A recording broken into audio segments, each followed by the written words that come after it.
La idea de esta charla es que también sea una charla un poco más interactiva. La idea es que pues participen lo más posible. Vamos a hacer unas preguntitas a lo largo de la charla. Y la idea es que pues participen igual con la tranquilidad de que la idea es aquí construir construir el conocimiento entre todos. Entonces, sin pena y sin miedo. Para la charla vamos a iniciar con un caso clínico como para entrar en calor y a partir del caso clínico vamos a empezar a desarrollar el tema posteriormente. ¿Listo? Entonces, sin más preámbulo, tenemos una paciente que consulta urgencias con un motivo de consulta que dice que tengo mucho dolor en la barriga. Es una paciente de 81 años que consulta por un cuadro clínico de 6 horas de evolución consistente en dolor abdominal tipo cólico de instauración súbita con una intensidad 7/10 que mejora parcialmente con la toma de acetaminofén y está asociado a emesis en 3 ocasiones de contenido alimentario. Refiere que tuvo una última deposición hace 2 días y esta fue sin moco ni sangre y desde ese momento no ha pasado flatos tampoco. La paciente en sus antecedentes refiere que sufre de hipertensión arterial, para lo que toma valsartán 80 miligramos día, tuvo antecedentes quirúrgicos, tuvo una apendicectomía abierta a los 12 años, niega antecedentes alérgicos y tóxicos, y como antecedentes familiares tiene historia de SEA de colon, su padre y su tía, ambos fallecieron por esta enfermedad. Y como antecedentes ginecológicos, la paciente ha tenido 3 gestaciones, un parto y 2 cesáreas, y tuvo su fecha de última menstruación hace 33 años. En la revisión de síntomas por sistema, la paciente niega cualquier otro síntoma aparte de los que ya referimos. Bueno, al examen Listo. físico. Entonces, empecemos con, la idea es que este sea como el abrebocas. Entonces, ¿a alguno le gustaría saber algo más de la paciente, preguntarle algo más a la paciente de la anamnesis?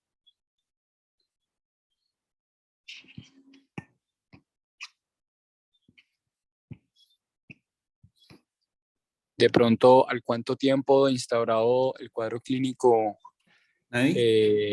fue el vómito? Exactamente.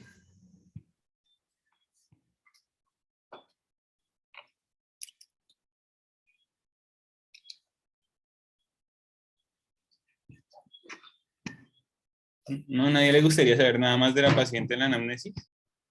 De pronto, ¿al cuánto tiempo está de instaurarse el cuadro se presentó el vómito exactamente? Ok, perfecto.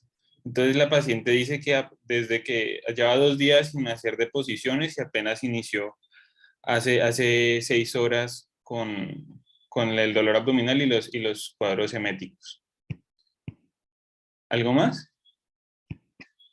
Creo que alguien sí había dicho algo previamente y yo no lo había escuchado, qué pena. Entonces, si esa persona quiere repetir, voy a volverme a las diapositivas anteriores para que vean la enfermedad actual y el motivo de consulta.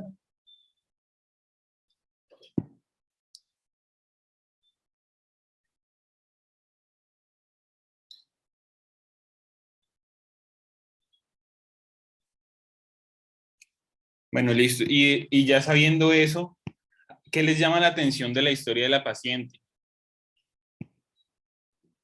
Que tiene pues antecedentes quirúrgicos importantes como la apendicectomía abierta y pues 2 cesáreas previas que son importantes. Correcto.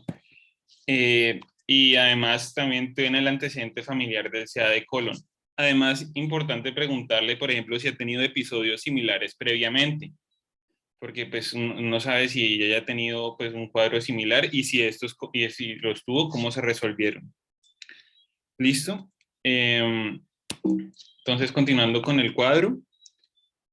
Dale, Marce. Bueno, al examen físico encontramos que la paciente tiene una frecuencia cardíaca de 96, una presión arterial de 132/84, una respiratoria de 14, saturación de 94, con fracción inspirada de oxígeno del 21% y temperatura de 37.5. En cabeza y cuello la encontramos normocéfala, escleras anitéricas, conjuntiva rosada, mucosa rosada y seca, tórax asimétrico, normoexpansible, murmullo vesicular conservado sin sobreagregados, ruidos cardíacos rítmicos sin soplos, abdomen distendido, no se auscultan movimientos intestinales, timpánico, con defensa abdominal voluntaria con mayor sensibilidad en cuadrante inferior derecho. Difícil valoración debido al dolor. Extremidades eutróficas, móviles, simétricas, llenado capilar de 3 segundos, piel con turgencia cutánea disminuida y neurológico, paciente alerta orientada en las 3 esferas mentales con Glasgow 15-15. Pues aquí nos gustaría saber si de pronto alguien puede pensar si la paciente puede estar en shock a pesar de estar normotensa y si creen que está en shock, ¿qué tipo de shock podría ser? A ver si alguien se anima a decirlo.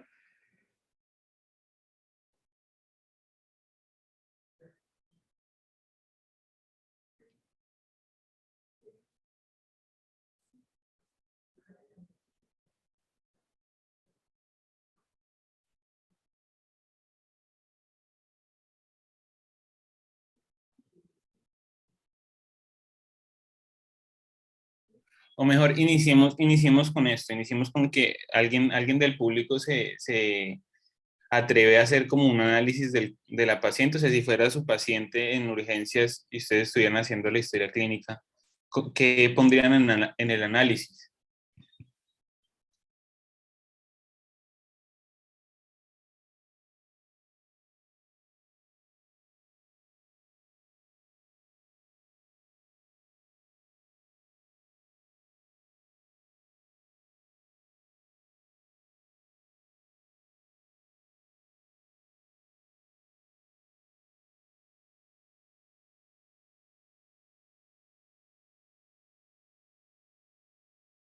Listo, perfecto. Entonces, aquí en el chat pusieron que les gustaría saber si tiene signos de irritación peritoneal.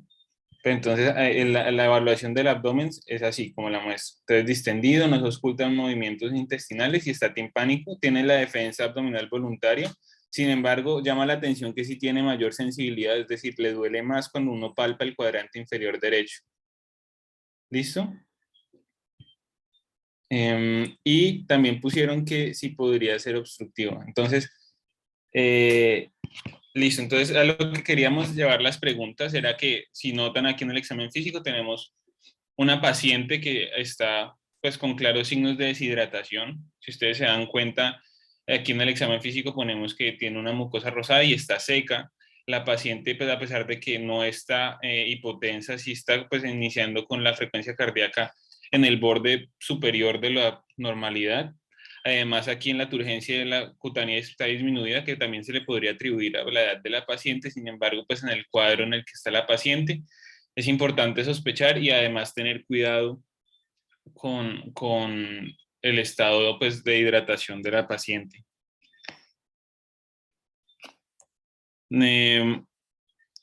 Entonces, si quieres, Marce, seguimos. Sí, sigamos. Bueno, entonces los diagnósticos que se le dieron a la paciente, el primero fue pues obstrucción intestinal a estudio, el segundo deshidratación moderada, el tercero hipertensión. El análisis que le hicieron fue femenina de 81 años con antecedente de intervenciones quirúrgicas abdominales y pélvicas que consulta con cuadro sugestivo de obstrucción intestinal de probable etiología de herencial versus maligno por antecedente familiar. Actualmente se encuentra estable, álgica, deshidratada, con posible isquemia intestinal o perforación insinuada por mayor sensibilidad en el cuadrante inferior derecho abdominal. Se solicita hemograma, gases, ionograma, función renal, función hepática, pruebas de coagulación y toma de radiografía de serie abdominal. Se inicia analgesia y reanimación hídrica. Se solicita valoración por cirugía general. Aquí nos parece importante preguntarles a ustedes por qué creen importante solicitar una medición de los electrolitos y la función renal de estos pacientes o de esta paciente.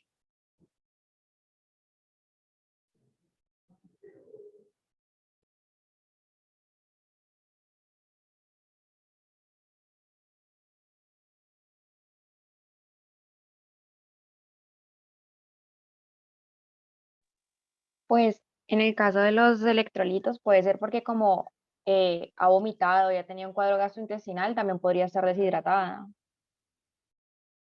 Perfecto. Sí, exacto. Ujú. ¿Y por qué otra cosa más se te ocurre que pueda estar deshidratada además de la emesis que ha tenido?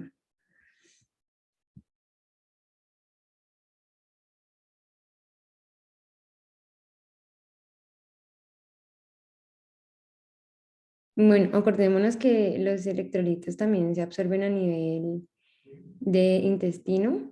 Entonces, si hay algo que está obstruyendo, pues también se va a ver afectado los niveles eh, a nivel sérico y pues obviamente también va a generar una mayor deshidratación si le sumamos a esto pues la emesis que estaba teniendo la paciente. Y por otro lado, pues, ¿qué imágenes le pedirían de entrada a la paciente y qué podrían encontrar en ellas?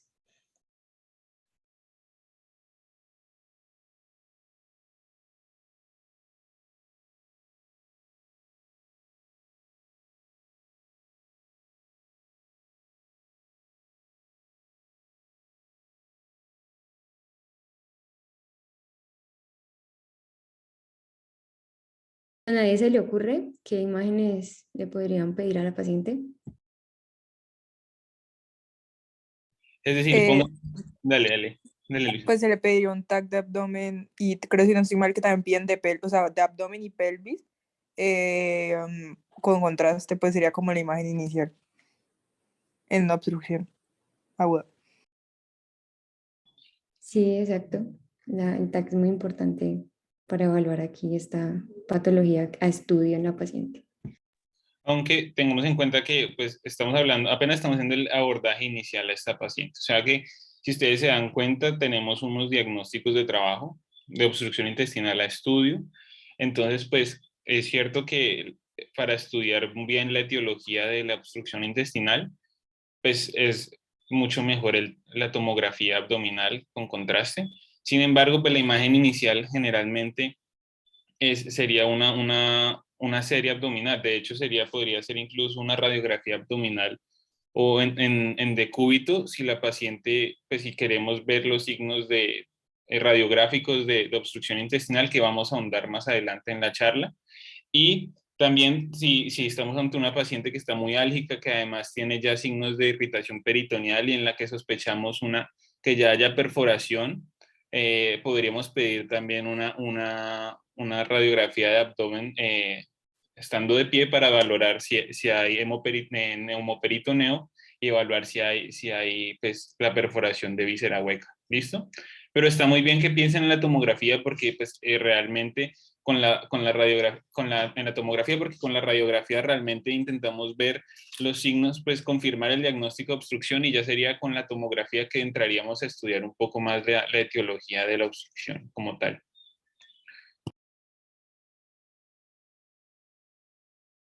Bueno, pasamos al plan, lo leemos rapidito. Bueno, en el plan pues le dejaron una vía oral con líquidos, analgesia, onda centrón para manejar la emesis, sonda nasogástrica libre de drenaje, sonda vesical, de los paraclínicos que nombramos ahora, las radiografías en serie abdominal y se hizo interconsulta por cirugía general. Listo. Y entonces aquí hay dos preguntitas que quisiéramos hacer. La primera es, analgesia está aquí interrogado porque quisiéramos preguntarles a ustedes qué tipo de analgesia le dejarían a esta paciente. Es decir, ustedes son los médicos de urgencias y están viendo una paciente con esta sintomatología. La paciente le duele mucho el abdomen y se les describe el dolor como lo describió en la enfermedad actual. ¿Ustedes qué orden dejarían de analgesia? O pues, o sea, no necesito dosis ni nada por el estilo, sino la clase de fármaco, más bien. Sí, sí, se atreven.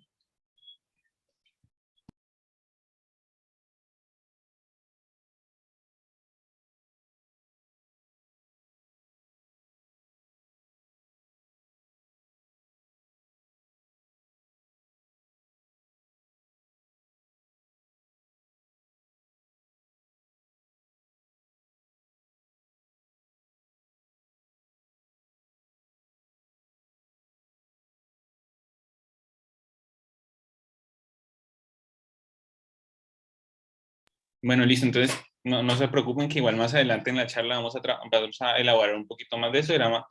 Mariana dice que sí, opioides.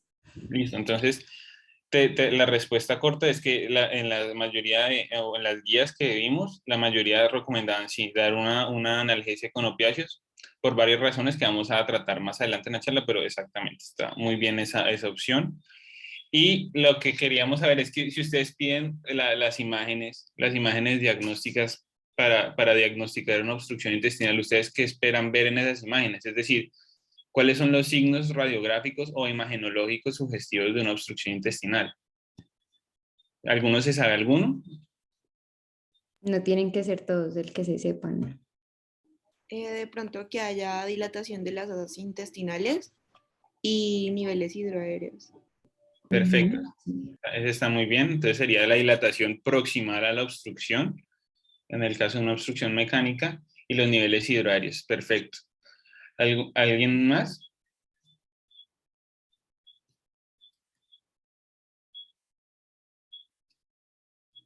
Hay otros que van de la mano con eso, que son, por ejemplo, la ausencia de gas distal, por ejemplo, desde la obstrucción. ¿Listo? Entonces, ya con eso yo creo que podemos continuar con las siguientes partes del caso.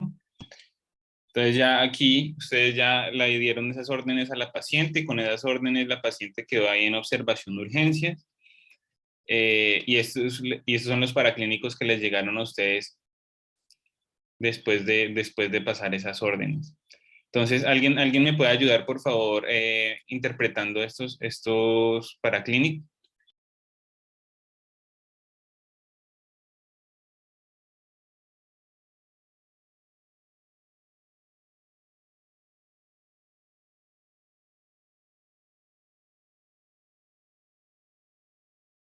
Si no quieren hablar, también pueden participar por el chat.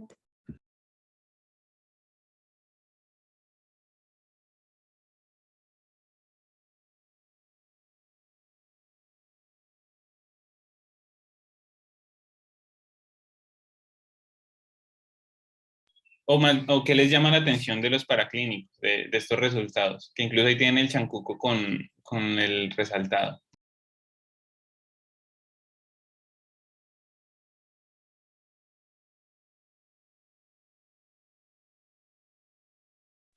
La creatinina y álbumes elevados.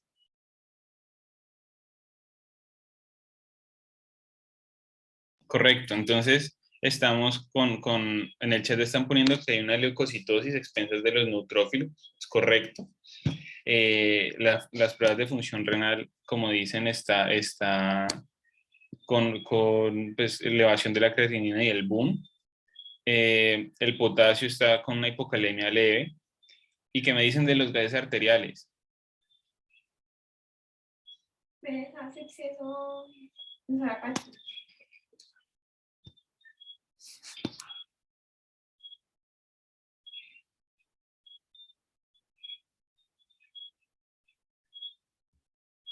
Bueno, yo les ayudo. Entonces, ahí en los gases arteriales vemos que hay una base exceso de -5, a pesar de que el pH está ahí en el límite inferior de la normalidad y el resto de valores también están dentro de la normalidad en cuanto al PCO2 y al bicarbonato. Tenemos una base exceso en -5 que nos puede hablar de una acidosis metabólica que esté pues, en ese momento compensada. Y en el otro sentido, tenemos un lactato en 2.3 que ya nos tiene que empezar a llamar la atención, porque tenemos la acidosis metabólica, tenemos un lactato elevado, que pueden ser sugestivos de que, por ejemplo, esa paciente está empezando a tener isquemia en el intestino. Y correcto, entonces estaban con la leucocitosis, la dijeron a expensas de los neutrófilos, la hipocalemia leve, y que esta paciente está teniendo, parece una insuficiencia renal, es decir, ya está haciendo alteraciones en su función renal. Entonces, ¿a alguien se le ocurre por qué podría estar haciéndole? ¿Cuál es? De pronto por un shock hipovolémico que esté causando la falla renal. Pues por la obstrucción que tiene, que haya, pues, o sea, que el líquido se yendo al espacio intersticial. Lleva, creo que, pues pareciera que lleva como 2 días de evolución con esto. Y pues ya con la edad que tiene y pues el desbalance hidroelectrolítico, pues ya supongo que tienen que tener pues una falla prerrenal. Correcto, entonces pensamos lo mismo, es lo más probable que sea una falla aguda prerrenal por la deshidratación de la paciente. Listo, y entonces les llegó también las imágenes, les cargaron las imágenes de la paciente. Entonces aquí, ¿qué ven en estas imágenes? De lo que hablamos ahorita, de los signos radiológicos o de obstrucción intestinal, sugestivos de obstrucción intestinal. Pues ausencia de gas distal, como mencionaste ahora, y también se ve pues como un nivel un nivel en la asa, en la imagen B. ¿Sería Correcto. cierto? Dale, sí, entonces la imagen B es de pie, se me faltó decirle eso, la imagen B es de pie y la imagen A es de cúbito, es en decúbito, ¿listo? Entonces, perfecto, ahí hay ausencia de gas distal desde donde es la probable obstrucción y tendríamos unos niveles hidroaéreos y ausencia de gas distal y además distensión de las asas proximales. Yo veo lo mismo que tú. Listo. Entonces, ya con eso concluimos nuestro caso. La idea del caso era que pues ponernos a pensar un poco en qué vemos con estos pacientes, a qué nos enfrentamos. Y ya con eso pues entramos un poco más a la parte teórica del tema. Entonces ahora sí, definamos obstrucción intestinal. Entonces se define como la interrupción del tránsito normal del contenido intestinal debido a una causa mecánica. Y aquí hago una pausa porque depende de la definición que ustedes vean, ahí entra la obstrucción intestinal funcional dentro de la definición de obstrucción intestinal, o hay gente que lo toma aparte y eso ya no sería una obstrucción intestinal, sino que sería un hilio funcional o un hilio paralítico. Entonces, aquí para esta revisión lo vamos a tener en cuenta y vamos a decir que es más bien, nos vamos a centrar en las causas mecánicas. Entonces, nos vamos a centrar en la obstrucción intestinal mecánica. Un poco de epidemiología, pues es una causa importante de mortalidad y morbilidad. En Estados Unidos representa más o menos 30.000 muertes por año. De hecho, se dice que hasta el 8% de las visitas a la sala de urgencias pueden ser debidas a una obstrucción intestinal y hasta el 15% de las admisiones hospitalarias pueden estar asociadas a esto. Además, corresponde hasta el 20% de los casos que requieren manejo quirúrgico urgente en los servicios de urgencias. Y además de estos pacientes que se presentan con obstrucción intestinal, hasta un tercio hacen isquemia. Pues isquemia intestinal, entonces un porcentaje pues bastante elevado, por lo tanto es importante pues tener en cuenta cómo se presentan estos pacientes para que tengan los mejores desenlaces posibles. Entonces, como les estaba diciendo, se pueden clasificar de muchas formas. Entonces, según la causa, lo que está diciendo que puede ser mecánica o funcional. Mecánica sería algo que pues, se pongan, que estorbe, por así decirlo, en el tránsito normal intestinal y eso causa la obstrucción. Y lo funcional sería más bien que el intestino tenga una alteración más bien propia de la motilidad. Y en cuanto a la mecánica, se pueden dividir entre causas intrínsecas o extrínsecas, siendo lo extrínseco, digamos, algo que externo al intestino que lo comprima y esto cause la obstrucción, y algo intrínseco sea alguna patología intestinal que sea la que cause el problema en el tránsito. Y también se puede clasificar según el sitio de la obstrucción, entonces se puede clasificar como obstrucción del intestino delgado, una obstrucción del intestino grueso, y otra clasificación sería obstrucción del outlet gástrico, de la salida gástrica, que sería cuando la obstrucción es a nivel del píloro. Según el grado de obstrucción, entonces aquí tendríamos las obstrucciones completas, que serían aquellas en las que no pasa nada de contenido intestinal distal al lugar de la obstrucción, y sería la parcial en la que está obstruida la luz intestinal en un gran porcentaje, pero alcanza a ver algo de movimiento distal o algo de tránsito distal al lugar de la obstrucción.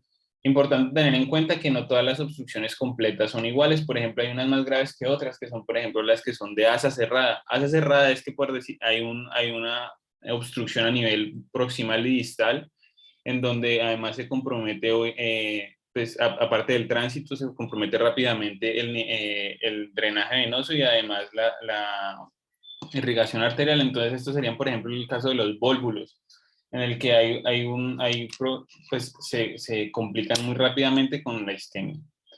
Y también otra parte, pues muy importante, que esta sería tal vez la clasificación en la que uno más lo haría correr, sería la clasificación según el compromiso vascular. Entonces tendríamos las obstrucciones estrangulantes y las no estrangulantes, Y según eso, pues clasificaríamos nuestra obstrucción intestinal. Bueno, en cuanto a las etiologías, pues vamos a ver que las adherencias son la etiología más común en el intestino delgado. Aproximadamente el 60-70% de los casos son por adherencias. Recordemos que pues, las adherencias son bandas fibrosas que se forman en consecuencia a una inflamación posoperatoria en las heridas, y que estas pueden comenzar a formarse inclusive horas después de la cirugía abdominal y causar obstrucción desde semanas hasta muchos años después de que se dé esta cirugía.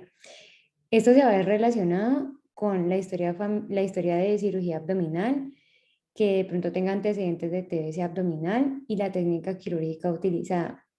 Pues aquí la verdad, la cirugía laparoscópica ha reducido muchísimo la incidencia de las adherencias de la cirugía gastrointestinal aproximadamente en un 25%, y también ha reducido la gravedad de ellas en 1,7 puntos, y pues así la necesidad de cirugía para obstrucción en comparación con la cirugía abierta, porque la laparoscópica implica pues incisiones mucho más pequeñas, además va a disminuir el riesgo de contaminación, causa menos trauma tisular, pérdida de sangre intraoperatoria y pues la desecación del tejido. Por otro lado, también vamos a tener las neoplasias, que van a representar del 5 al 10% de los casos de obstrucción.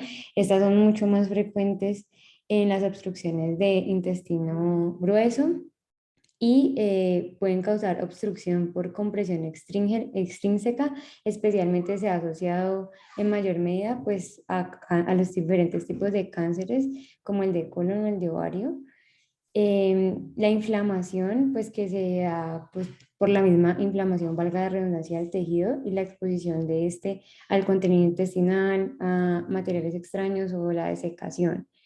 Las hernias, que constituyen del 10 al 15% de los casos también, principalmente también en intestino delgado.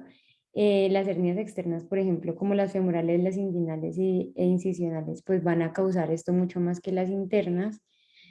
Y finalmente, pues los vólvulos, que recordemos que se definen como la torsión de un asa de intestino sobre el mismo mesenterio, que sigue siendo pues una de las principales causas y más frecuentes de la obstrucción intestinal.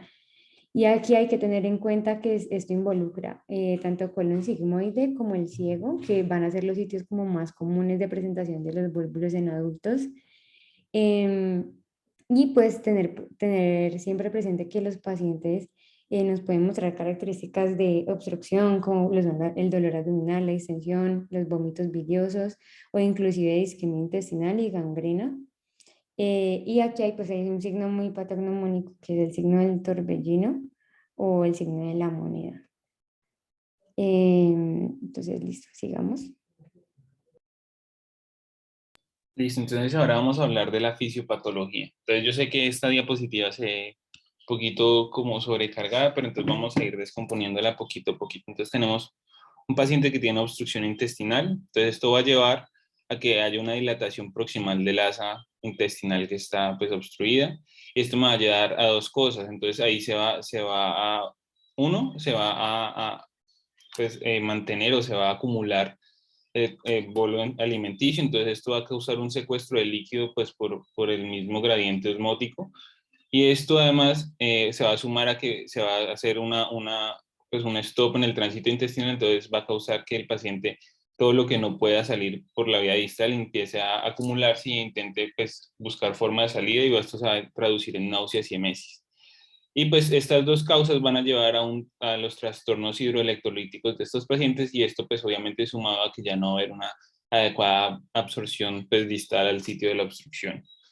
En segundo lugar, pues vamos a tener que el paciente ante la obstrucción va a aumentar inicialmente el peristaltismo, el intestino, pues esto va a pasar en las obstrucciones mecánicas. Recordemos que estamos hablando, pues no estamos entrando en obstrucciones mecánicas.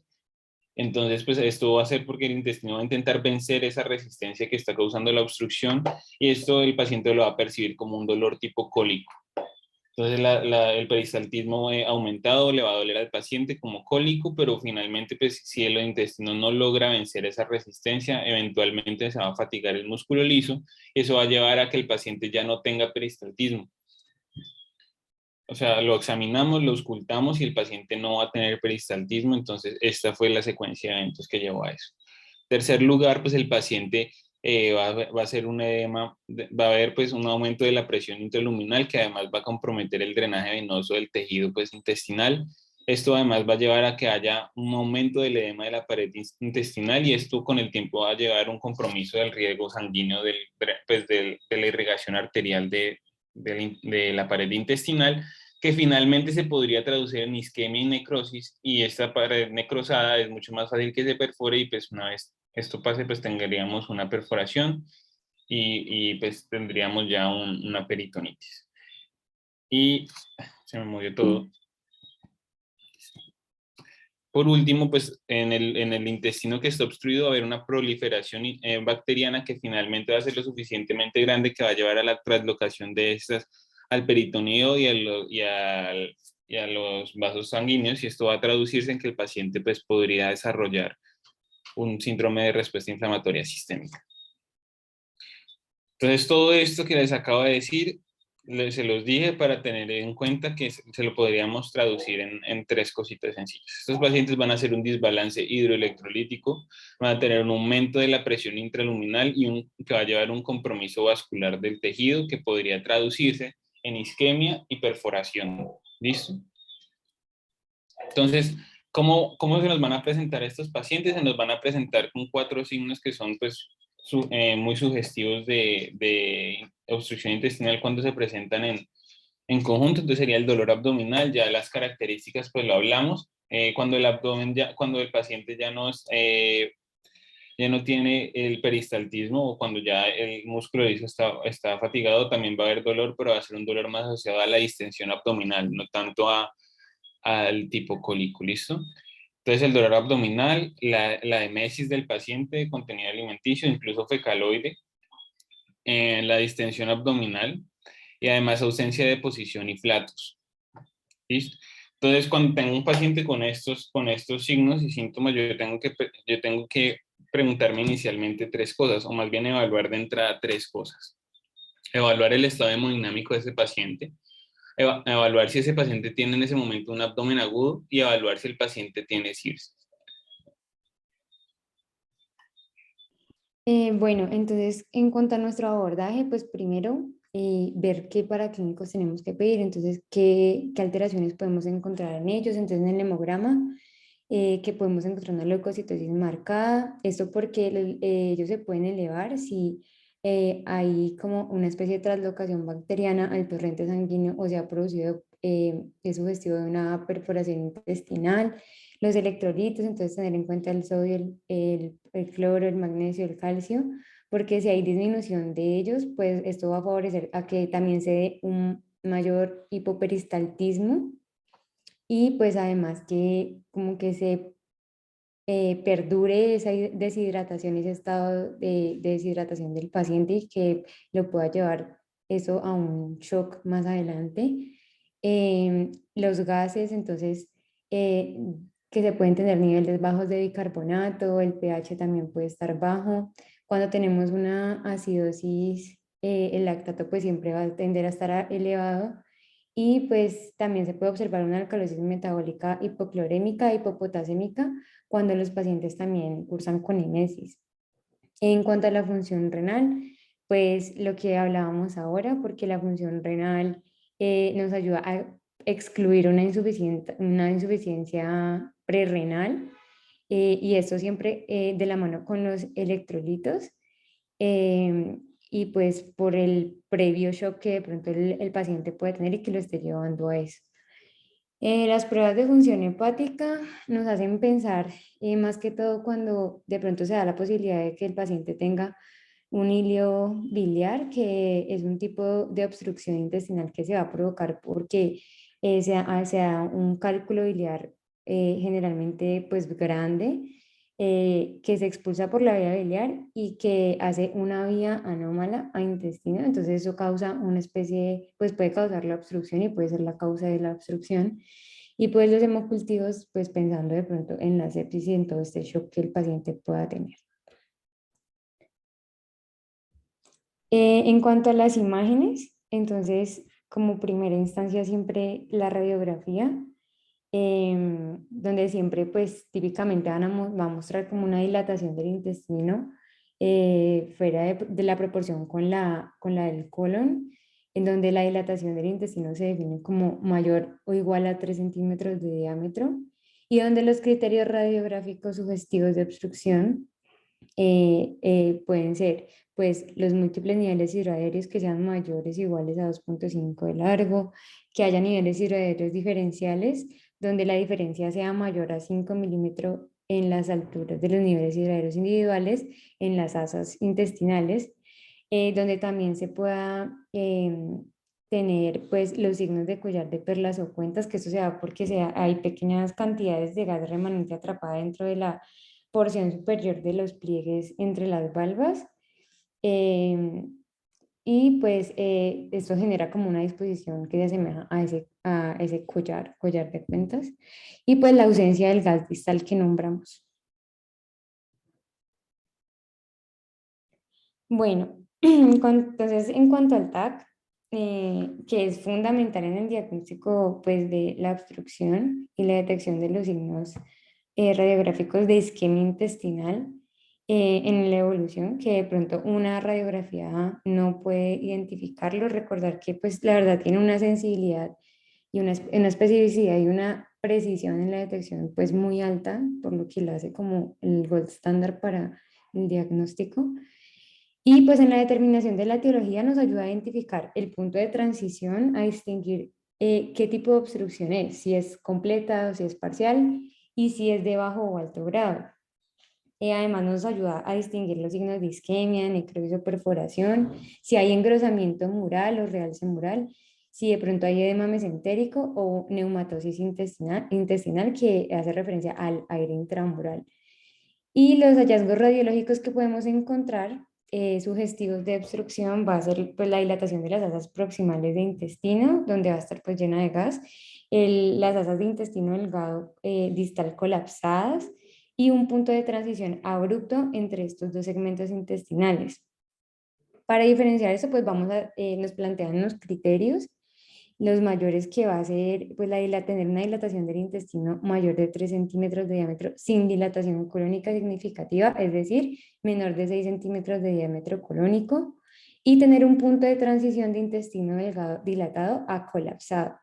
Y entre los menores, pues los niveles hidroaéreos o tener un colon descomprimido.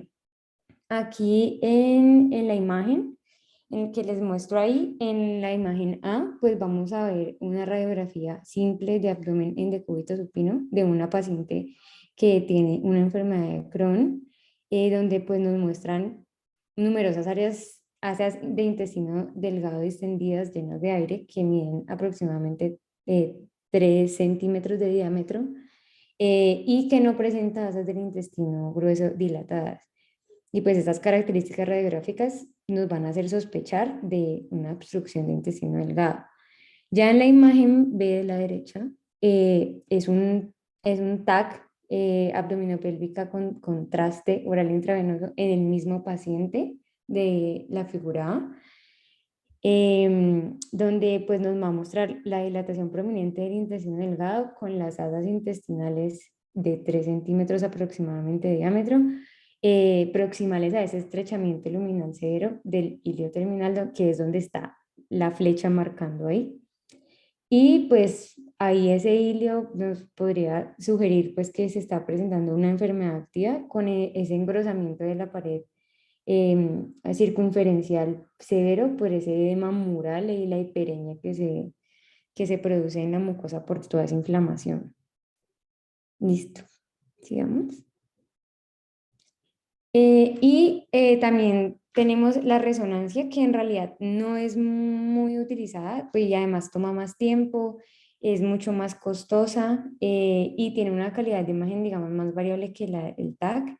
Y digamos que está indicada para pacientes más con una enfermedad, por ejemplo, de Crohn, los niños, ya que en ellos nos preocupa de pronto pues, la radiación, en aquellos pacientes que tengamos contraindicaciones para TAC, como embarazadas o pacientes pues que tengan obstrucción de bajo grado. Y digamos que siempre se va a preferir El TAC, digamos, en el contexto de urgencias, porque va a detectar en el caso de que estemos sospechando una perforación, pues con mucha mayor rapidez y precisión que una resonancia, y pues nos excluye además de poder tener una patología extraintestinal que de pronto no hayamos sospechado y que además puede estar causando un abdomen agudo. La ecografía, pues que la verdad nos ayuda mucho, es pues detección del líquido libre, nos ayuda a la evaluación del choque en pacientes deshidratados, evita la radiación, esto digamos en los casos de pacientes que no queremos irradiar como mujeres embarazadas o niños, nos ayuda también sobre todo en el hilo biliar, que ahorita lo nombramos. Y ya la fluoroscopia de contraste como otra ayuda diagnóstica que en realidad no sé si se hace mucho, pues esta es útil en el diagnóstico de obstrucción parcial en los pacientes que de pronto encontremos estables y particularmente en aquellos que tienen obstrucción intermitente o de bajo grado. Entonces a ellos se les da pues ese medio de contraste oral y si en 24 horas posterior a la toma se mantiene ahí, pues va a ser de indicador de un manejo no quirúrgico que probablemente va a ser exitoso y que va a tener una resolución espontánea. Sigamos. Bueno, entonces aquí vemos un poco el algoritmo diagnóstico. Esta imagen pues nos pareció muy práctica para todos. Entonces, pues primero preguntarnos si la obstrucción está presente, entonces siempre tener en cuenta pues toda la historia clínica del paciente, los hallazgos en el examen físico, los hallazgos en los paraclínicos, si le hicimos ultrasonido, que arrojó el ultrasonido y pues los rayos X. Entonces pensar si el paciente tiene una hernia o no. Entonces si el paciente tiene una hernia, preguntarnos si se reduce manualmente. Si se reduce manualmente, entonces vamos a elegir un manejo de pronto no tan agresivo, sino que vamos a dar como la posibilidad de hacer como un estudio y hacer el abordaje quirúrgico con más calma. Y si no reduce, pues entonces sí es preferible llevar a cirugía de emergencia por el hecho de que pueda estar haciendo una compresión o en este momento se me da la palabra. Continuamos. Si la hernia abdominal si no tenemos como hallazgos de que tenga hernia abdominal, entonces se va a solicitar el TAC y pues se va a dejar hospitalizado en observación al paciente. Entonces ahí nos tenemos que hacer 3 preguntas. ¿Cuál es el nivel de obstrucción del paciente? Si el paciente tiene isquemia o perforación presente o tiene hallazgos sugestivos de esto y qué puede estar causando la obstrucción. Entonces, en intestino delgado, pensar, tiene obstrucción, perforación de isquemia, entonces si no lo tiene, pues podemos pensar en las adherencias y podemos dar un tratamiento conservador que podemos dar un plazo de 72 horas para ver su evolución. Si esta pues mejora, se puede descartar y si no, pues se da ya el abordaje de cirugía pues electiva de emergencia. Si de igual forma pues no encontramos isquemia o perforación, también podemos pensar en las neoplasias o una hernia interna, que ahí directamente nos hace pensar y optar por la cirugía de emergencia. Y si efectivamente estamos pensando en que estamos frente a una isquemia o perforación, pues entonces también vamos a optar siempre por la cirugía de emergencia. Ya si nos vamos para el lado de la obstrucción intestinal en intestino grueso, pues entonces lo mismo, pensamos ¿hay isquemia o perforación? Si la hay, cirugía de emergencia. Si no, pues entonces vamos a evaluar por medio de endoscopia si hay neoplasias, pólvulos o estenosis diverticular. Entonces, si hay neoplasias, la podemos tratar con stent, que es el puente que nos ayudaría como algo temporal para ayudar al manejo sintomático del paciente.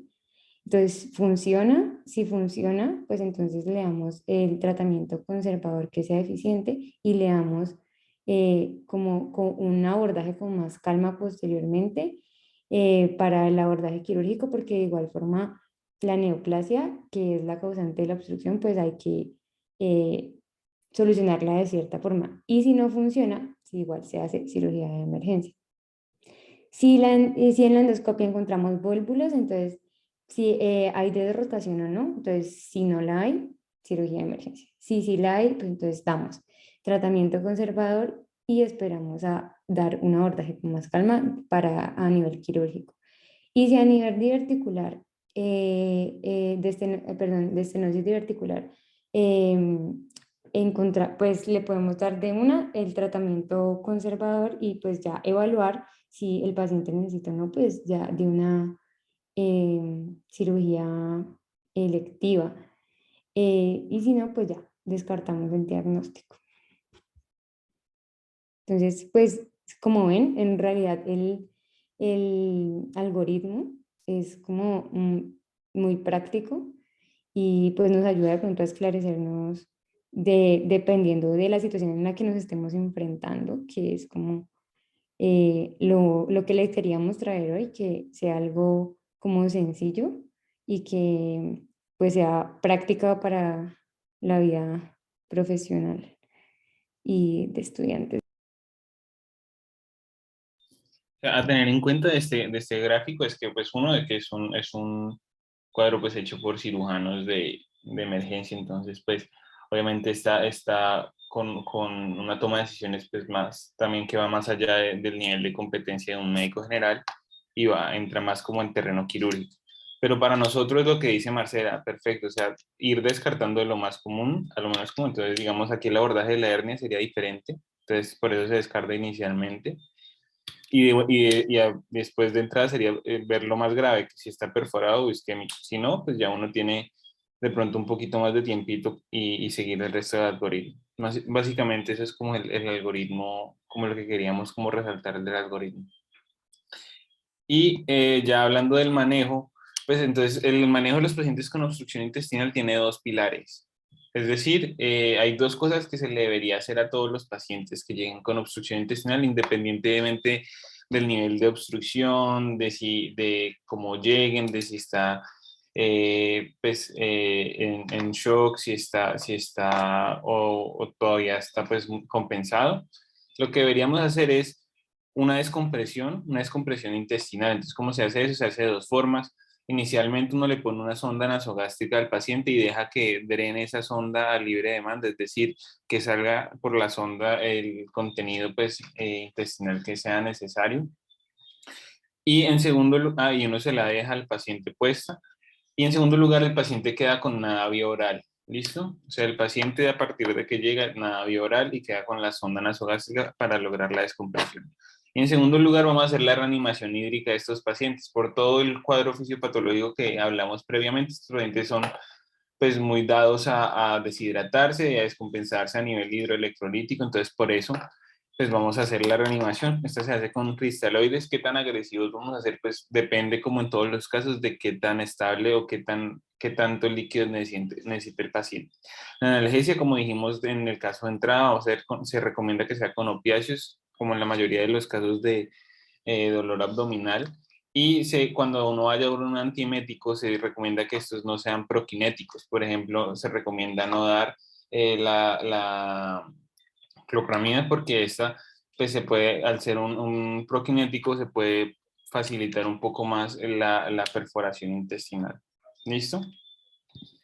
Ahora, como dijimos, pues de los pacientes que tengan evidencia de isquemia o perforación o que tengan una hernia que no se puede reducir y que está ahí encarcelada, pues uno tiene que llevarlo a cirugía, a solucionar la patología subyacente y lograr que ese paciente pues no empeore, pues. Ya los pacientes que uno no tienen estas patologías que requieren una cirugía de urgencia, que requieran un manejo pues quirúrgico inmediato, uno podría intentar o iniciar por el manejo no operatorio. Entonces, pues cuando uno se enfrenta a un paciente que tiene el hilo dinámico, que pues realmente no fue el centro de esta charla, pero pues vamos a mencionar rápidamente, pues uno lo que tiene que hacer es hacer las medidas de soporte, es decir, lo que dijimos, reanimación y descompresión y resolución de la patología subyacente. Y cuando es una obstrucción mecánica, pues tenemos las dos opciones, cuando es intestino grueso o intestino delgado, aparte, entonces en el intestino delgado como la primera causa o la causa más frecuente son las adherencias, lo que podemos hacer es que podemos dar un manejo no operatorio. Entonces, porque en estos casos, la mayoría de casos, hasta el 70% de los casos en algunas series o incluso más, se pueden solucionar con el manejo médico sin necesidad de manejo quirúrgico en el caso de adherencias. Entonces, sería con los pilares de manejo y con estos pilares de manejo, es decir, con la descompresión y con la rehidratación.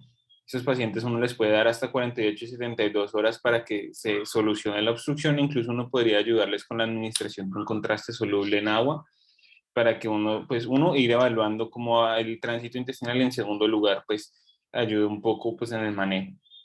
Y cuando se trata de intestino grueso, recordemos que la causa más frecuente de obstrucción del intestino grueso son las neoplasias. Entonces, como pues una alternativa a la terapia quirúrgica definitiva de urgencia serían los stents que se pueden usar. Estos son como terapia puente. Entonces, ¿qué quiere decir esto? Es que el paciente realmente en ese momento está desmaluco por toda la distensión y por todo el cuadro de la obstrucción. Entonces, primero uno podría con el stent solucionar la obstrucción, que el paciente tenga algo de alivio sintomático, que el paciente uno incluso lo pueda optimizar más para llevarlo a cirugía y en un segundo tiempo llevarlo a la cirugía pues ya para hacer la cirugía de la neoplasia, ojalá durante la misma hospitalización en la que consultó.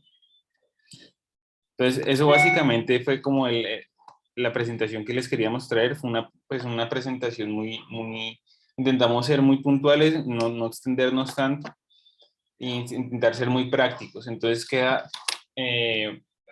tenemos el espacio abierto para los que quieran hacer algún comentario, alguna pregunta, pues alguna sugerencia o algo que no haya quedado claro, incluso del caso inicial.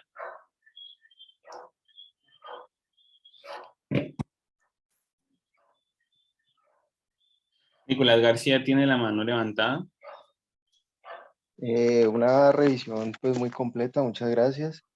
Pues yo tenía un par de aportes y era que pues no siempre hay que esperar a la imagen. Muchas veces estos pacientes llegan en unas condiciones, de pronto con algo de dolor abdominal, distensión, y uno los ve ahí sentados tranquilos, le ponen la sonda, uno no verifica que esté bien puesta la sonda, no verifica que esté drenando, y pasan 4 horas y el paciente que estaba tranquilo con signos vitales estables, pues pasa a estar hemodinámicamente inestable, afebril. Entonces siempre pues para que vuelvan a revalorarlos, guiarse sobre todo en cirugía y sobre todo en obstrucción intestinal es muy importante la clínica, la semiología, evaluar bien si hay abdomen agudo o no, eh, pues porque lo que les digo, o sea, las imágenes muchas veces se pueden demorar, sobre todo pues en instituciones de baja complejidad, esperar un TAC, una radiografía, pues es poner la vida de un paciente esperando eso. Lo otro es que en cuanto al manejo analgésico, pues dependiendo, porque si por ejemplo uno tiene una obstrucción intestinal parcial y vas a utilizar opioides, pues recordemos que los opioides se pueden comportar como, o sea, me pueden disminuir la kinesis del intestino, lo que me puede pues empeorar el cuadro de dolor. Entonces, pues tratar de utilizar antiinflamatorios, no antiespasmódicos, no pongan dipirona compuesta porque tiene iosina y pues se va a mover menos el intestino.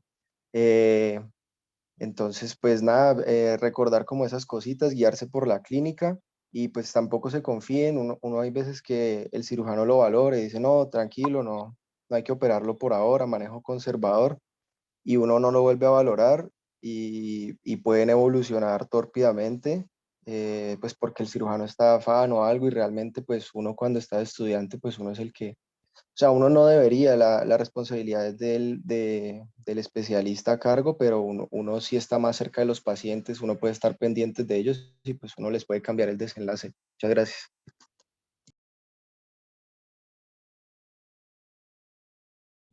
Listo, mil gracias por tu aporte, totalmente de acuerdo y muy completo. Em, ¿Alguien más que tiene algo que decir, algo quiere aportar, alguna pregunta?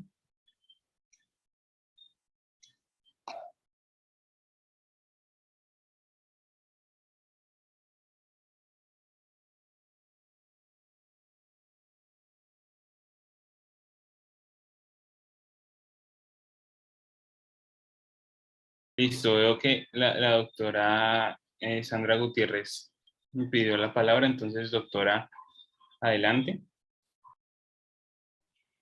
Hola, buenas noches. ¿Me oyen bien? Sí, doctora. Bueno,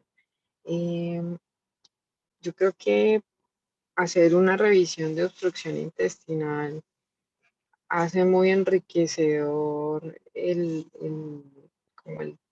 la transición del pensamiento que uno tiene antes de leer todo lo que ustedes tuvieron que analizar para llegar a las conclusiones pues, a las que han llegado. Y cada vez que se lea, cada vez se va a aprender, no solo en este tema, sino en muchos otros. Yo en el punto en el que estoy he hecho como unas reflexiones que les quiero compartir mm, para que complementen lo que hoy muy bien han expresado los expositores. Lo primero que les quiero hacer pensar por un momento es que subdividan el tracto digestivo en dos puntos críticos o en un punto crítico, y es si la obstrucción está antes o después de la válvula ileocecal. O sea, enfóquense un momentico si yo tengo el estómago dilatado, el intestino delgado dilatado y el colon colapsado en cualquiera de las imágenes que me encuentre eso, el problema está en la válvula o antes, en cualquier punto. Entonces yo miro más o menos qué es lo que está dilatado. Cuando yo pienso que esa obstrucción está antes de la válvula ileocecal, lo primero que debo saber es que esto me va a acumular muchas secreciones, que si le pongo la sonda nasogástrica, rápidamente le voy a ayudar a aliviar el, la cantidad de contenido que se está acumulando en el estómago y en el intestino delgado, mientras busco la causa que la he podido más o menos percibir a partir de los síntomas, a partir de los, si tiene un síndrome constitucional o no, si fue operado o no. Yo tengo una hipótesis, pero cuando le hago una imagen y me la encuentro súper dilatada, solo las heces delgadas o el estómago, más o menos sé dónde está el problema. Y lo primero es descomprimir. Si tengo la dilatación del colon y de las asas delgadas, tengo la obstrucción después de la válvula ileocecal en cualquiera de esos puntos que pueda ser el colon derecho, el transverso, el sigmoide. Si yo tengo la válvula ileocecal incompetente, entonces se me dilata el colon y las asas delgadas y el estómago. ¿Incompetente qué significa? Que lo que entra al colon logra devolverse de alguna forma al ilio. Entonces, yo le pongo la sonda nasogástrica y sé que en alguna forma estoy ayudando a descomprimir todo el circuito hasta donde está obstruido. Y cuando yo me encuentro súper dilatado el colon y no encuentro dilatado el estómago, el intestino delgado, el problema está que tengo dos puntos de difícil paso. La válvula, porque no se devuelve del colon derecho hacia el ilion, y el punto de obstrucción que ocasionó toda la sintomatología. Ahí la sonda nasogástrica sirve para lo que se acumule, pero no se va a acumular tanto en el estómago. Y yo tengo un asa, digamos, un espacio ciego entre la válvula y lo que está obstruido. Y poco a poco lo que viene del intestino delgado sigue entrando, sigue entrando, o sea, tengo una asa ciega, llamémoslo así, o una calle sin salida, en donde le entra mucho líquido intestinal, pero no se devuelve al intestino delgado y no sale por la vía rectal. Ese es el el momento más crítico de las obstrucciones porque esa asa ciega tiene poco tiempo para resolvérsele la causa y se nos puede perforar. Ese punto de inflexión lo tengo que tener en la cabeza rápido. Y por eso también en el vólvulo, por ejemplo, tengo como un twist que me da 2 puntos de obstrucción, pero le entra y no le sale líquido intestinal. Y es casi que la misma fisiopatología, se dilata mucho, pero el problema está en que yo no tengo un punto para descomprimirlo rápido. Bueno, esos son los puntos críticos. ¿Cuándo sé que un intestino está en fase crítica de obstrucción? Si el intestino delgado tiene más de 3 centímetros en la RX o en el TAC y el colon más de 6 centímetros, estamos en un punto crítico de distensión. Hay intestinos que se han adaptado crónicamente, entonces yo puedo encontrar un intestino de 12, pero el que agudamente se dilata más de 3 si es delgado y más de 6 en grueso, está a punto de estallarse o de perforarse. Y si yo persisto con acúmulo de líquidos por obstrucción, se me va a necrosar la mucosa por hipertensión endoluminal. Entonces, todo esto que les estoy diciendo es para que uno, sepamos que la sonda nasogástrica es súper importante para descomprimir y evitar que la mucosa de los intestinos estén bajo hipertensión endoluminal y no se nos isquemice, y para cuantificar cuánto drena y si está disminuyendo o aumentando el drenaje, y yo saber si le estoy dando un manejo no operatorio eficiente o no. Y lo segundo es cuando la sonda nasogástrica no está siendo terapéutica descompresiva, es decir, en los puntos de asa ciega como en el vólvulo o cuando está después de la válvula ileocecal, pero la válvula ileocecal está haciendo muy bien su trabajo y es tan competente que no descomprime retrogradamente, a pesar de la sonda nasogástrica, yo tengo que correr todavía más. Y ya les doy otro comentario adicional, y es que yo analice si este abdomen es un abdomen virgen o no en cuanto a cirugías. Si yo encuentro un abdomen virgen de cirugías, entonces yo no puedo poner como primera opción una brida. Tengo que buscar otras causas, entre esas las hernias, los vólvulos, los tumores, y yo con cada síntoma del paciente me voy haciendo una idea, pero a esas casi siempre uno debe estudiarlas después de hacer un muy buen examen físico. Si no la encuentro por fuera de la causa, debo hacer una imagen de alta resolución para saber qué lo está obstruyendo. Y si yo sospecho que son por bridas, entonces le empiezo el manejo no operatorio, que es poner la sonda, descomprimir, dar reposo intestinal, analgésicos y hacer reposición hidroelectrolítica y cuantificar lo que drena la sonda y saber si está mejorando o no. ¿Listo? Esos eran como mis tips cuando yo me enfrento a una obstrucción. Ya luego uno le da el manejo específico según la etiología. Entonces esos eran como mis comentarios. No sé si tengan dudas o preguntas al respecto.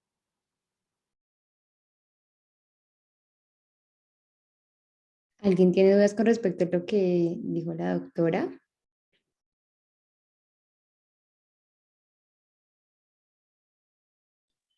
Parece como que no. Sin embargo, que la doctora Ponce también tiene la mano levantada. Entonces, adelante, doctora. Hola, buenas noches. Pues quería también darles como algunas observaciones, lastimosamente que no pude estar en toda la charla porque tuve algunos problemas técnicos ahí en la conexión, pero era también como hacer algunas observaciones que son como lo que ustedes más deben tener presente al enfrentarse a un paciente con obstrucción. Entonces, en primer lugar, en la anamnesis siempre hay algunos síntomas que a veces nos olvidamos un poquito preguntarlos, pero que son muy importantes, Por ejemplo, los síntomas constitucionales, preguntarle siempre al paciente si ha perdido peso, cómo es su hábito intestinal normal, si le ha cambiado últimamente, si ha presentado sangrado en las deposiciones. Entonces, ser como más acuciosos con la anamnesis para detectar de pronto algunos puntos clave que nos puedan enfocar hacia el paciente a la etiología de la obstrucción es más neoplástica o a veces inclusive son simplemente impactaciones o pues constipaciones crónicas lo que se está comportando como una obstrucción. Entonces, en la anamnesis ese punto.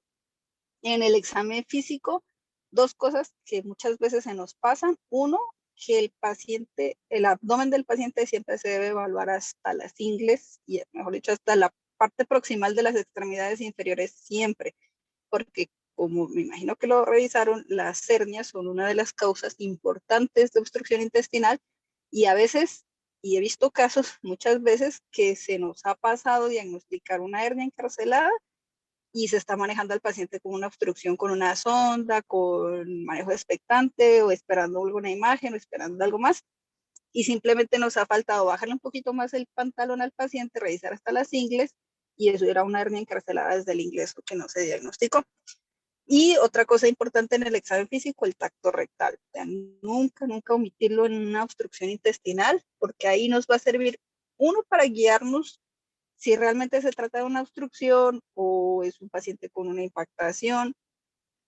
Dos, para ver si de pronto lo que tiene el paciente es una obstrucción muy distal por una masa, una neoplasia. Entonces, son cosas que nos ayudan a enfocarnos, por ejemplo, lo que nos decía la doctora Gutiérrez. Si el paciente tiene una obstrucción muy distal, se va a comportar clínica e imagenológicamente muy diferente a si la obstrucción es proximal. Entonces, una de las herramientas que tenemos literalmente a mano es el tacto rectal, que nos puede orientar sobre eso. Y en cuanto ya a ayudas diagnósticas, la RX, la recomendación actual es tratar de pedirla solamente RX simple de pie, porque si ustedes vieron los signos radiológicos que existen de obstrucción, esos mismos signos los podemos ver solo en una RX simple de pie y no es necesario tomar una proyección lateral ni una proyección acostado que pues no nos va a aportar ninguna diferencia y lo único que nos incrementa son costos. Entonces, como estudio inicial, RX simple de pie. Esa es súper importante saber interpretarla y que nos quede bien claro cuáles son esos signos, qué es lo normal ver en una radiografía de abdomen, que es ver el gas en el colon únicamente, que es no ver gas en el intestino delgado o a veces ver escaso gas solamente en ilion distal y en la cámara gástrica, pero de resto no se debe ver gas en el intestino delgado. Y la distribución pues, del gas, ver y reconocer cómo se observa la materia fecal en las RX, ¿sí? Porque de los casos que a ustedes les lleguen como supuestas sospechas de obstrucción, la mayoría inclusive son casos de constipación y de impactación.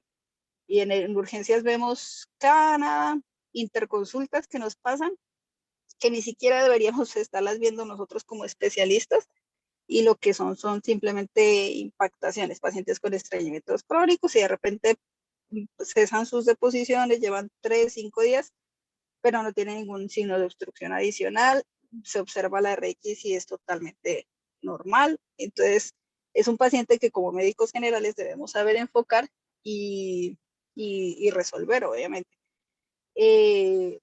Y como herramienta, y por eso les digo que la anamnesis es muy importante porque tampoco nos debemos confiar solamente de los hallazgos de una RX normal, por lo mismo que les explicaba ahora la doctora Gutiérrez, porque las obstrucciones distales pueden mostrarnos inclusive una RX de abdomen normal cuando la obstrucción está inicial, cuando está comenzando. Entonces tampoco es que solamente la tengamos a ella como parámetro. Si hay algún signo que nos alerte a que algo más está pasando, o que el paciente ha perdido peso, o que la refiere que en algún momento ha sangrado, a ese paciente complementelo siempre con TAC de abdomen, como lo mencionaron, contraste endovenoso. El contraste oral está casi prácticamente contraindicado porque uno, nos aumenta mucho el riesgo de broncoaspiración. Un paciente que está obstruido y le estamos metiendo más por vía oral un contraste oral, pues obviamente el riesgo de broncoaspiración es mucho más alto. Y no nos aporta, sino que la única cosa que tal vez nos aportaría es saber el punto exacto de la obstrucción, pero pues eso muchas veces no es tan relevante y no nos va a modificar mucho la conducta. Entonces, el contraste en el TAC únicamente endovenoso, no se necesita nada más. Entonces, los pacientes que tengamos alguna alerta, y eso es importante, no decir, bueno, este paciente tiene antecedentes quirúrgicos, probablemente son bridas y en la RX me muestra un patrón de obstrucción, le empiezo manejo médico, no, eso sí como estándar, como gol estándar, independiente de la edad, de que si tiene antecedentes quirúrgicos o no, a todos hacerles TAC, eso ya está estandarizado en guías, porque las neoplasias se ven cada vez en pacientes más jóvenes, se ven mucho más, es mucho más prevalente en nuestra población, entonces no se nos puede pasar una neoplasia que obviamente nunca va a resolver esa obstrucción con un manejo médico, asumiendo que porque el paciente tiene un antecedente quirúrgico, pues que es una brida, ¿sí? Y otro punto importante en cuanto a las etiologías que a veces se nos pasa a diagnosticar son las obstrucciones por plastrones apendiculares, ¿sí? Y esos son los casos de los plastrones que son quirúrgicos. Esos pacientes necesariamente son quirúrgicos porque de ninguna otra manera pues va a resolver la obstrucción. Y en cuanto ya a la terapéutica, perdón, no, entre los otros laboratorios que lo que les quería mencionar es ser muy sensibles también a los paraclínicos en cuanto a la leucocitosis. Ya una leucocitosis más de 16.000, uno ya debe ponerse más las pilas en cuanto a que puede haber algo más, que ya ese paciente tal vez se pueda estar perforando, ¿sí? Normalmente, como lo vieron, los pacientes tienen cierto grado de leucocitosis por la translocación bacteriana que se da, sin necesariamente estar perforados, pero ya una elevación muy, muy, muy significativa de los blancos sí ya puede ser ponernos en alerta. Y por otro lado, el lactato y los gases son herramientas diagnósticas que ojalá deberíamos hacer en todos los pacientes, porque también un lactato elevado y una acidosis metabólica nos puede alertar sobre una posible necrosis intestinal o perforación. Listo. Y entre la terapéutica, una cosa que se ve muy frecuentemente en el servicio de urgencias es el uso de prokinéticos para manejar pacientes obstruidos, ¿sí? En eso tenemos que tener mucho cuidado.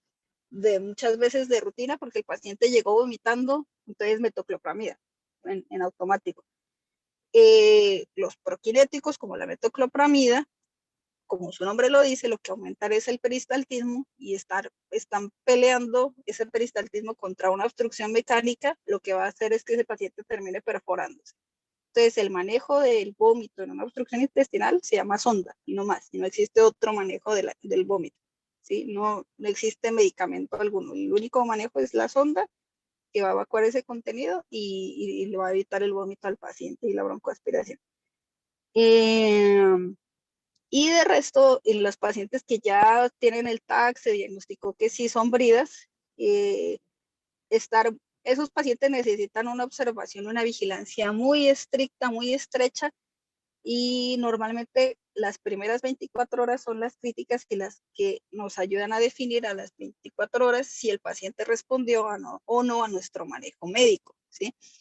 El paciente que se puede manejar con sonda, con hidratación y resuelve la obstrucción, ese paciente va a volver obstruido en la misma medida que el paciente que falló el manejo médico y se lleva a cirugía. O sea, ese mito de que porque lo estoy llevando a cirugía se va a obstruir más, es así un mito. No, eso no es verdad. El paciente que ya tiene una brida y a pesar de que haya resuelto con el manejo médico, tiene una alta probabilidad de volver a obstruido. La diferencia y por qué los llevamos a cirugía es porque ya después de las 24 horas aumenta sustancialmente el riesgo de perforación.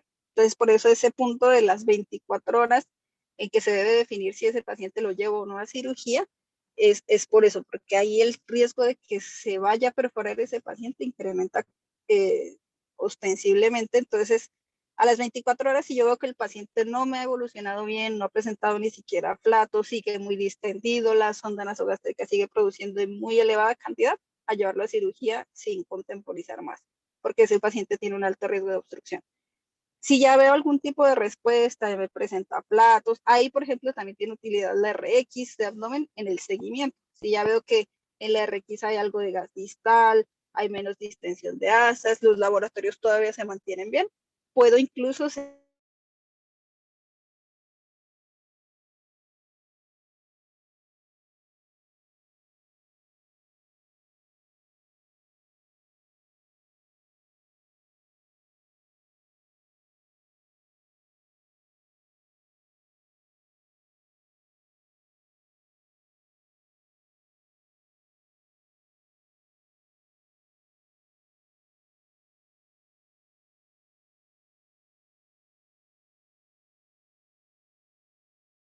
Doctora, no te estamos escuchando. Sí, parece como si se le hubiera salido el audio.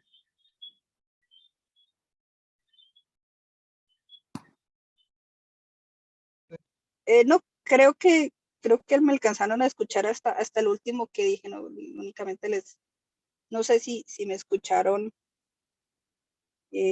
pero no, era eso, preguntarles si hay alguna duda adicional sobre lo que les mencioné.